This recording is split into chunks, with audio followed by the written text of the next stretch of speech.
Muito bem, vamos falar de esporte agora aqui na TV Bom Dia para você que está nos acompanhando com o Eric Oliveira. Boa tarde, Eric. Tudo bem, Leandro? Chegou a tão esperada sexta-feira. Um abraço para ti e para todo mundo. Vamos começar falando do time de Erechim, o Ipiranga. Tem jogo nesse fim de semana? Tem jogo esse que é decisivo. Joga contra o Botafogo de Ribeirão Preto em um jogo em que o Ipiranga não pode tropeçar. Jogando fora de casa, sim. Claro que isso nós falamos porque o Ipiranga tem uma pretensão, um objetivo muito claro, que é se classificar. Primeiro, segundo, terceiro ou quarto e chegar ao quadrangular final. Vai ser um jogo muito duro, essa equipe do Botafogo está brigando ali, junto com o Ipiranga. Se vier a vencer o Ipiranga, aí sim coloca esse bolo um pouco maior, aumenta esse bolo, porque a pontuação ia ficar muito próxima do Ipiranga e também dos demais. Então é um jogo decisivo. O time do Ipiranga teve um período aí para treinar, para se preparar desde o último jogo que aconteceu lá na sexta-feira contra o time do Criciúma. Aconteceu na sexta. No sábado, a equipe já se reapresentou, fazendo alguns trabalhos de fisioterapia. No domingo, segunda, e vem nessa semana de treinos contínua. Ontem, inclusive, no programa Virando o Jogo, conversamos com o Alexandre Andrés, preparador físico do Ipiranga, e ele falou que o grupo ele tem esse entendimento de que é possível esse acesso e que o trabalho ele continua da mesma forma. Inclusive ele e o Júnior, eles falam em relação a esses treinos, para colocar muita intensidade nos treinos, para que no dia a dia o Ipiranga consiga ter esse reflexo lá no jogo contra o Botafogo. Não vai ser fácil, vai ser uma difícil partida que acontece em Ribeirão Preto, mas eu acredito que o Ipiranga, se jogar não como jogou o primeiro tempo aqui, como jogar como jogou contra o Criciúma, contra o Mirassol e também contra o Botafogo, jogo aqui que fez 3-0 nesse mesmo Botafogo, a chance de vitória é muito grande. Muito bem, vamos falar agora do Grêmio, que joga amanhã contra o Bahia às 7 da noite. Qual é a importância desse jogo para o pessoal entender um pouquinho mais aí para os gremistas, Eric? Jogo fundamental, Leandro, jogo fundamental, porque o Bahia é uma equipe que ela é inferior ao Grêmio, até mesmo tecnicamente. O momento do Grêmio ele é pior, mas o time do Grêmio é muito melhor do que o do Bahia. Isso é indiscutível. O jogo que acontece amanhã, ele pode ser um divisor de águas para o Grêmio. Isso quem falou foi o próprio vice-presidente de futebol, Marcos Hermann, depois do jogo que aconteceu contra o Cuiabá. Eu assisti essa coletiva do Felipão e também a do Marcos Hermann de forma instantânea. E o recado que foi passado para a torcida do Grêmio é que a direção entende o momento, está tentando fazer aquilo que é possível. O Campaz já chegou em Porto Alegre, essa informação eu disse ontem, ele já chegou em Porto Alegre, faltam algumas questões em relação à burocracia do contrato e ele a ser apresentado de forma oficial, mas isso é outra história, ele não vai estar disponível para o jogo que acontece amanhã.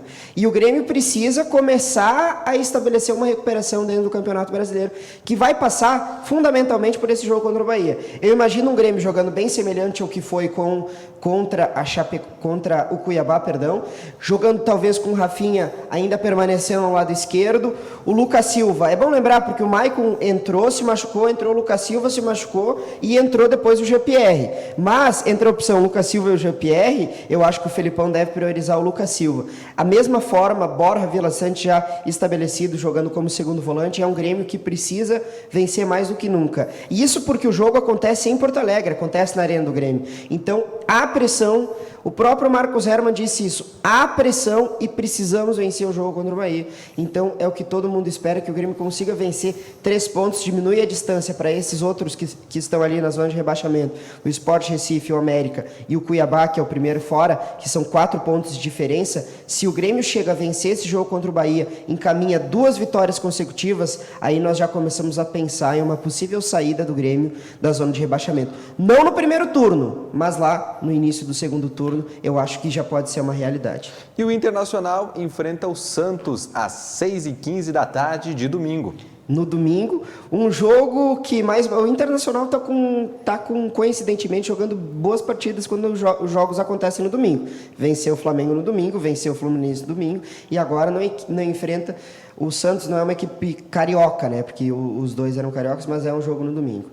Eu não gosto muito dessas histórias aí e superstições, mas é fato que o Internacional vive um momento extraordinário. Eu falei sobre o Thiago Galhardo, nem coloco ele na discussão, porque não interessa, o time titular do Inter joga Yuri Alberto. Tá? A dúvida que se tem para o time do Internacional é a seguinte: o lateral Renzo Saravia, atual titular do time do Internacional, se machucou. É dúvida, é bem provável que não vá começar o jogo como titular.